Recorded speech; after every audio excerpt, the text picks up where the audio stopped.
আসসালামু আলাইকুম রহমতুল্লাহ বরাকাতু। আলহামদুলিল্লাহ ওসসালাতু ওয়াসসালামু আলা রাসূলিল্লাহ বাদ।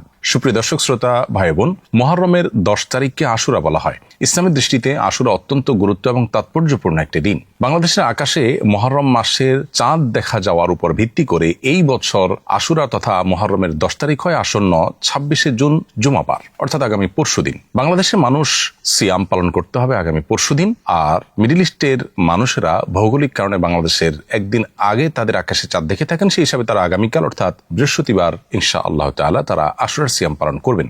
আশুরার সিয়াম সম্পর্কে নবী করিম সাল্লাল্লাহু আলাইহি ওয়াসাল্লাম বলেছেন, সিয়াম ইয়ামি আশুরা আহতাসিবু আল্লাহ আন ইউকাফিরা সানাতাল্লাতী ক্বাবলা, অর্থাৎ আশুরার দিনের রোজার ফজিলত সম্পর্কে আল্লাহর প্রতি আমার ধারণা, এর মাধ্যমে আল্লাহ তাআলা 1 বছর পূর্বের গুনাহ মাফ করে দিবেন। অতএব আমাদের 1 বছর পূর্বের সগীরা গুনাহগুলো যেন মাফ হয়ে যায়, সেজন্য আমাদের আশুরার দিনে রোজা রাখার চেষ্টা করা উচিত। তবে আশুরার সিয়াম একটি নয়, বরং মুসলমান হিসেবে আমরা 2টি সিয়াম পালন করার চেষ্টা করব, কারণ নবী করিম সাল্লাল্লাহু আলাইহি ওয়াসাল্লাম বলেছেন, খালিফুল ইয়াহুদ, ইহুদিরা শুধুমাত্র আশুরার দিনটি রোজা রাখে, তোমরা তাদের ব্যতিক্রম করো, তাদের চাইতে ভিন্নতর করো, তোমাদের রোজাতে যেন স্বাতন্ত্র্য থাকে তাদের চাইতে। সেজন্য আমরা একটি নয় বরং 2টি রোজা রাখবো। এখানে গুরুত্বপূর্ণ একটি বিষয় লক্ষণীয়, তা হলো ইবাদতের মতো একটি বিষয়ে পর্যন্ত ইহুদিদের সাথে যেন সামঞ্জস্যপূর্ণ না হয়ে যায়, সেজন্য নবী সাল্লাল্লাহু আলাইহি ওয়াসাল্লাম আমাদেরকে ব্যতিক্রম করতে বলেছেন।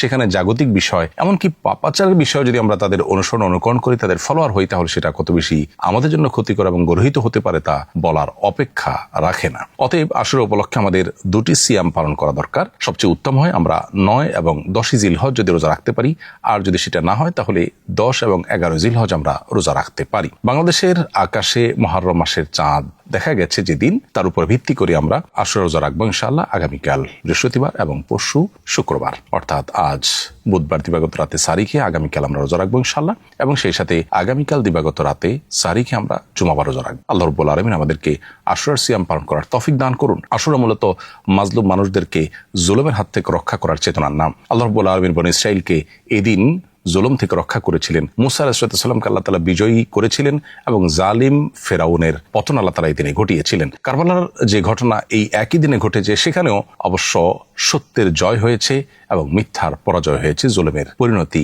অত্যন্ত করুণ সাব্যস্ত হয়েছে। কারণ সেদিন নবী করিম সাল্লাল্লাহু আলাইহি ওয়াসাল্লাম প্রিয় দৌহিত্র হোসেন রাদিয়াল্লাহু তাআলা আনহুকে সপরিবারে যারা শাহাদাত বরণ করিয়েছে, সে সমস্ত জালিম অত্যাচারী খুনিরা তারা পৃথিবীর ইতিহাসে ধিকৃত হয়ে আছে আজও। আর হোসেন রাদিয়াল্লাহু তাআলা আনহু এবং তার সঙ্গে যারা ছিলেন তারা আজও অমর হয়ে আছেন, সত্যের ব্যাপারে কোনো প্রকার কম্প্রোমাইজ না করে মিথ্যার বিরুদ্ধে আজীবন লড়ে যাওয়ার মধ্য দিয়ে। অতএব এটাই হলো সত্যিকারের বিজয়। অতএব সত্যের বিজয় এবং জুলুম এবং অন্যায়ের পরাজয়ের চেতনা মূলত আশুরার চেতনা। বিদায় আমরা সবসময় মাজলুমের পক্ষে থাকবো, জুলুম থেকে নিজেকে বাঁচিয়ে রাখবো এবং আশুরার সিয়াম পালন করার চেষ্টা করব। আল্লাহ তাআলা আমাদেরকে তৌফিক দান করুন। আস-সুন্নাহ ফাউন্ডেশন, উম্মার স্বার্থে সুন্নাহর সাথে।